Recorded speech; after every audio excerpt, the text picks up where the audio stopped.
তো গাইজ তোমরা দেখতে পাচ্ছ আমার সামনে আছে বন্দে ভারত, ঠিক আছে। আর এই ট্রেনটাতেই আমি এখন চাপতে চলেছি। সবই দেখতে পাবে, ভিডিওটা তোমাদেরকে শেষ পর্যন্ত দেখতে হবে। দুজন এই প্রথমবার বন্দে ভারত ট্রেনের চাপছি। গাইজ আমরা এখন দুর্গাপুর টিকিট কাউন্টারের সামনে, তো এখন ভিতরে ঢুকি, তারপর টিকিট কাটবো।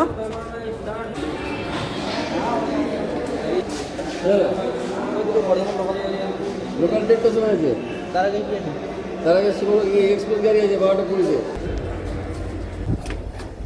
তো গাইস এই যে আমাদের টিকিট, মানে একটা মধ্যে দুটো আছে, আর আমরা এক্সপ্রেস ট্রেনে যাবো। এখন যেতে হবে 4 নম্বর প্ল্যাটফর্মে। আমাদের ট্রেন আছে 4 নম্বর প্ল্যাটফর্মে, আর আমাদের টিকিট 2 জনাকার 40 করে 80 টাকা। আর টাকা আমি দিইনি, ওই দিয়েছে, কারণ ওই কাজে একটু যাচ্ছি। ও সরি 3 নম্বর এটা। যাই হোক, আমার ইন্ট্রোটা দেখেন, ইন্ট্রোটা দিদি। হ্যালো গাইস, আসসালামু আলাইকুম, welcome back to my channel. সবাই কেমন আছো? আশা করি অনেক অনেক অনেক অনেক ভালো আছো, অ্যান্ড আমিও অনেক ভালো আছি আলহামদুলিল্লাহ। তো হে গাইস, তোমাদের জন্য আবার একটা চকচকে ধকধকে ব্লগ ভিডিও নিয়ে চলে এলাম। কে এখানে কি করছি? আর এখন সময় কটা বাজে মতো? 11:35। 11:35 বাজে, আর আমাদের ট্রেন আছে 12টা 20, তাই তো? মানে আমাদেরকে এখনো 50 মিনিট ওয়েট করতে হবে, প্রায় 1 ঘন্টা। ঠিক আছে, একটু পরে ভিডিও লাগবে, কারণ এখন অনেক দেরি আছে ট্রেন আসতে। 11:36। আর রেল স্টেশনে তোমরা তো জানো 5 টাকার বিস্কুট 10 টাকা, 10 টাকা জিনিস 20 টাকা। 2234 Patna Howrah Vande Bharat Express is arriving on platform number 4. Thank you.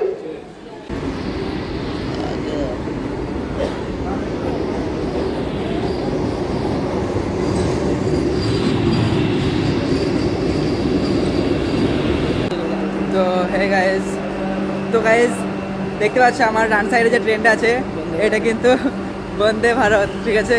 আর তোমরা তো জানো বন্দে ভারত ট্রেন কতটা স্পিডে চলে, ঠিক আছে।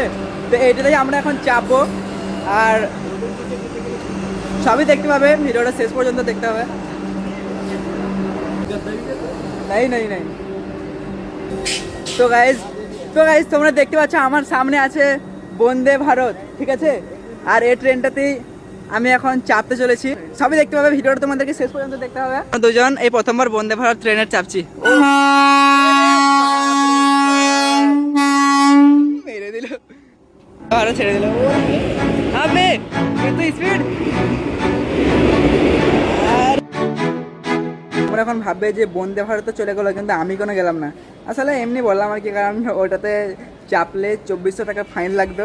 চাপার কি দরকার বলো, একদিন চাপবো তবে বন্দে ভারত, ঠিক আছে, চালাবো একদিন। আর আমাদের ট্রেন অনেকটা লেটে যায়, এখন আমাদের 12টা 20-তে এরকম ছিল, ঠিক আছে। কিন্তু দেড়টার সময় ট্রেন আসবে, মানে অনেক অনেক অনেক লেট হয়ে গেলো। আমাদের ফিরে আসতে মনে হয় বর্ধমান থেকে সন্ধ্যে হয়ে যাবে। তো আমাদের এখনো ট্রেন আসতে, আবার ওই দিকে টাকা, ক্যামেরা লেন্স থেকে টাকা, তোমাদের দিকে তাকাচ্ছে নি, দেখো বল কি বলবো, বল যে আমাদের ট্রেন আসছে আর কিছুক্ষণ বাকি আছে। তো আমাদের ওয়েট করতে করতে পায়ে মাথায়, মানে যত জায়গা আছে সব জায়গাতেই ব্যথা। তো বল যে বল বাবা, আমার তো বলটা কেন বলতে হবে? বল গাইজ আমাদের এখনো লয়, আর ওয়েট করতে হবে, কারণ আমাদের ট্রেন খুবই কাছাকাছি। ট্রেনটা আসতে কিন্তু অনেক লেট করেছে। আমাদের পায়ে ব্যথা, মাথায় ব্যথা, আলামিনের মাথায় ব্যথা, ওইখানে ব্যথা, মানে সব জায়গায় ব্যথা। আর ঘুমো হচ্ছে, আর ধরে সুহাগ দে বলার কথা জানি না, গজব টুট রही है अभी। আমাদের বলছে 12টা 20-তে ট্রেন আছে, ঠিক আছে। আর এখন কয়টা বাজে? লেট হলো, নাহলে আমরা অনেক আগে পৌঁছে। হ্যাঁ, ট্রেনটা আমি আসতে দিইনি তো, মানে কি বল, কথা করেছিল 10টার সময় ভর্তি হবে। সকালবেলায় বলেনি, ঠিক আছে, যে যাবো। আমার ওর 9টার সময় করে বলছে যে বর্ধমান যাবো। তারপরে হালকা একটা কাজ ছিল না, গোসল করে ফেস ওয়াশ করতে, না মুখে দেখা যাচ্ছে। গাইস তোমরা বলে ফেস ওয়াশ করার দরকার আছে, আমার কিউট করার ওটা না ফোনের মধ্যে কিউট লাগে, কিন্তু আসলে তোমরা দেখলে কিউট বলবে না, কিবার বলবো। তো যাই হোক, ট্রেনটা আসুক, তারপর ব্লগটাকে কন্টিনিউ করি। জানি না কেমন কি হচ্ছে, আমাদের কাকিমা জেঠিমা সবাই তাকাচ্ছে, মারি নাম করে সবাই দেখছে। এদিকে ট্রেন ঢুকছে, আর ওই ট্রেন ড্রাইভারটাকে কিন্তু আমি গাল দেবো এলেই, অনেক লেট করে যায়। সালা আমাদের অনেক বড় ক্ষতি করে দিয়েছে। আরে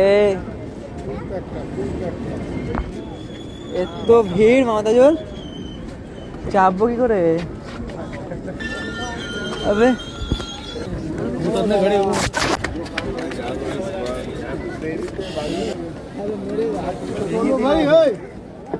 ও 1 মিনিট